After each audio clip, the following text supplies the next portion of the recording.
What else do I have to say? The bear did cocaine. Anything else?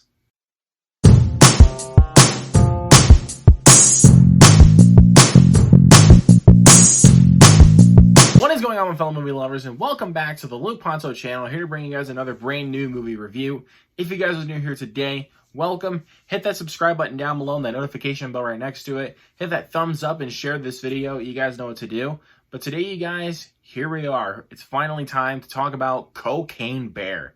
This film was directed by Elizabeth Banks, who also directed Pitch Perfect 2 and the most recent Charlie's Angels movie. And this movie stars Keri Russell, Ray Liotta, O'Shea Jackson Jr., All Night Renwright. Good cast to boot, and movie's about a bear doing cocaine. Joking aside, this movie is about an oddball group of cops, criminals, tourists, and teens converge on a Georgia forest where a huge black bear goes on a murderous rampage after unintentionally ingesting cocaine. First off, let me say something about Cocaine Bear. The first time I heard this title and this movie was announced, I was like, this literally sounds like the dumbest thing in the world. And when eventually I saw the trailer, because I stayed away from the trailer for as long as I could, I got the trailer when I went and saw Megan, and I was like, oh, this seems like my type of movie. Like, just from the trailer alone, it really just already seemed like a movie that was just made for me. And I gotta say, I saw this Friday night at the time of recording. I'm recording this on a Sunday. And I saw this on Friday night with a packed theater. Gotta say, this movie was a total blast from start to finish. I loved Cocaine Bear. And I wasn't expecting to love it, honestly. Like, because my thing was, again, when I first heard the title, I was like, this sounds dumb. But the movie knows it, honestly. Like, now, when I rewatched the trailer a few times, I started to understand, like, the type of movie that the filmmakers were going for. Is this really silly, over-the-top concept. Even though it's inspired by true events, the bear doing the cocaine was true, but the bear going on a rampage like that was not true. That's over-exaggerated. And that's the magic about this movie, is that they can have something that actually happened in real life, and the creature died from it, and then, because it's Hollywood, they can actually do something really creative with that. And that's what they did with Cocaine Bear. And I found it to be a lot of fun. And it was quite hilarious. Like, there were some times during this movie, similar to my experience with Violent Night last year, I could barely contain my laughter. Like,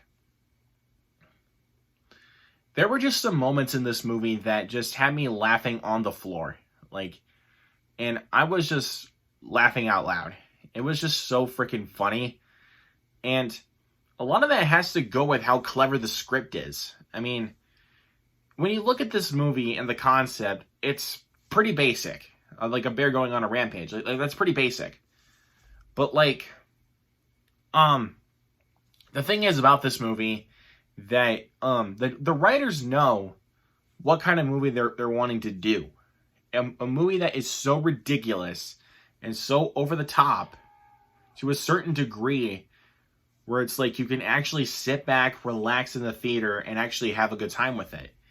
It's not like one of those dumb concepts that you see that you already know will not translate well to screen. So, and that's what this film does pretty well. It's knowing how ridiculous the concept is.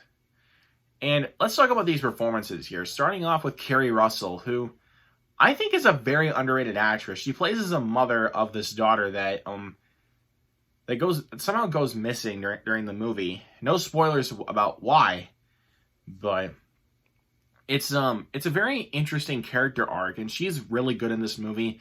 O'Shea Jackson Jr., my guy, the son of Ice Cube, was also quite hilarious in this movie. He has a really interesting type of arc to his character. He kind of plays as this guy who works for this drug guy, basically, who is played by the late great Ray Liotta, and this was his final performance, like completed movie before he passed away. So rest in peace, Ray Liotta. And This performance was something different from what I'm used to seeing from Ray Liotta. A complete slimeball performance. Like, he doesn't admit to anything in this movie. Like, nothing. He is just a complete slimeball. And whenever he was on screen, I like, sometimes I could get a tear down my eye because I just miss Ray Liotta. And All Night Ehrenreich, man. You guys may remember him from Solo: A Star Wars Story. But in this film, this is a much different character. Like, he's really whiny in this movie. But the way he, like, delivers the whininess of his character was so freaking funny to a certain degree where I could barely contain my laughter. And there's a scene in this movie involving a bear nap. Whenever he's cracking jokes during that time, it is really, really funny. And Christian Convery, from Playing with Fire and last year's Abomination of the Tiger Rising, this is a major step up for this kid. Like, he is really, really good in this movie. And the kills in this film are so brutal. Like, you can actually see limbs coming off from different characters. Like, you'll see limbs coming off. I mean, even though sometimes they will hide the death, but then there are going to be times like where you'll see a limb coming, like from the screen. And it's really well done. The directing from Elizabeth Banks is really good. Again, the ambulance scene that you saw in the trailer is just as exhilarating as you would think it would be. But is that to say that Cocaine Bear is a perfect movie? No. For me, I only have one small little issue with this movie, and it's just me nitpicking at this point. That's the ending. To me, the ending I found just to be a little bit lackluster. Like, there was just something missing with this ending.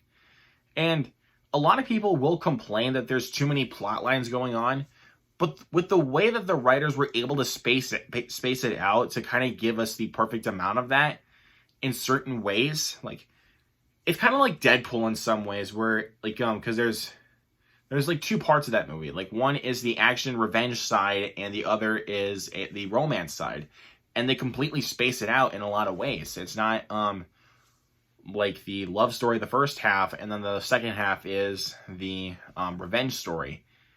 And in this movie, it's pretty, I mean, a lot of the characters, like, plots all kind of come together, and they do it in such a cool way to a certain degree where it is able to keep me entertained. But it's just, I felt like there was something missing with the ending. I don't know what it is. I can't quite put my finger on it. But what I feel, like, what I got out of that ending, I was like, there's just something missing here. Like, again, I don't know what it is, but there's just something missing. But other than that, aside from that little nitpick, I adored Cocaine Bear. And yes, this is not going to be a movie that will sweep for the Oscars or anything like that. Not even close. This is a movie that you have to be able to get behind the concept of how ridiculous it actually is, and you'll be able to have a good time with it. So I recommend, please go check this film out in theaters either this week or next week. Anytime you can. You're going to have a good time with it, I promise. You guys are going to think I'm crazy, but I'm going to give Cocaine Bear a 4.75 out of 5. Again, don't expect an Oscar-worthy movie out of this one, because, let's face it, this is a movie about a bear that does cocaine and goes on a rampage. That's nothing new, and plus, that's not really an Oscar-worthy type of concept. But, of course, this is my opinion. Let me know down in the comments below what you guys thought of Cocaine Bear. Do you guys love this movie as much as I do? Do you dislike it? Or are you in the middle on it? Be as respectful as you can down in the comments below. Let me know your thoughts as well. Hit that subscribe button once again and that notification bell right next to it. Hit that thumbs up and share this video. You guys know what to do. And guys, look forward to more videos hitting my channel very, very soon. I still got to catch up with my other reviews. I still need to review A Man Called Otto, At Midnight, and Phantasm 3. And as far as other reviews coming up for me here fairly soon, I am going to be reviewing Creed 3, Scream 6. I might see 65, but we'll see. We got Shazam 2 coming out. We also got John Wick 4, Dungeons and Dragons. Stacked month in March. That's for darn sure. But look forward to those videos coming your way very, very soon. Y'all are the best. Thank you all once again so much for watching. If you guys want to see more content from me, make sure you subscribe, and I will see you guys next time.